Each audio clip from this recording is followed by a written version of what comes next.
Trending কি চলি আছে বাৰু ৰাতিপুৱা 8:30 বজাত টুইট কৰিব যে আজি ৰাতিপুৱা 10:30টাত এইচএছৰ ৰিজাল্ট ঘোষণা কৰা হ'ব।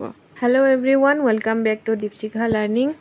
আজিৰ এই ভিডিঅ'টোত মই এইচএছ 12ৰ ৰিজাল্ট ডেট সম্পৰ্কে আলোচনা কৰিম। গতিকে ভিডিঅ'টো ভাল পালে লাইক কৰিবা আৰু যিসকলে ফাৰ্ষ্ট টাইমৰ বাবে আজি মোৰ চেনেলটোত আহিছা তেওঁলোকে চেনেলটো ছাবস্ক্ৰাইব কৰি থবা যাতে আগলৈও এনেকুৱা ধৰণৰ নতুন নিউজবিলাক নটিফিকেশ্যনবিলাক তোমালোকে পাই থাকা। এইচএছৰ ৰিজাল্ট এপ্ৰিলতে দিব, এপ্ৰিলৰ লাষ্টৰ ফালে দি দিব। তোমালোকে চিন্তাই নকৰিবা, একদম 99% চিয়'ৰ এপ্ৰিলতে ৰিজাল্ট আউট হ'ব।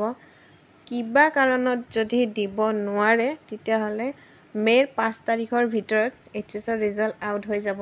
ট্ৰেণ্ডিং কি চলি আছে বাৰু ৰাতিপুৱা 8:30 বজাত টুইট কৰিব যে আজি ৰাতিপুৱা 10:30টাৰ ভিতৰত এইচএছৰ ৰিজাল্ট ঘোষণা কৰা হ'ব।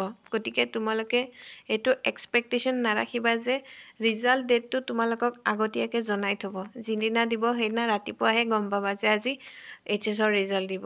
ৰিজাল্টসমূহ তোমালোকে ahec.assam.gov.in নতুবা resultassam.nic.in ত চাব পাৰিবা। দীপশিখা লাৰ্ণিঙৰ ফালৰ পৰা সকলোলৈ বেষ্ট উইচেছ থাকিল। আকৌ এবাৰ কওঁ, যিসকলে ভিডিঅ'টো ভাল পাইছা তেওঁলোকে লাইক কৰিবা আৰু চেনেলটো ছাবস্ক্ৰাইব কৰি দিবা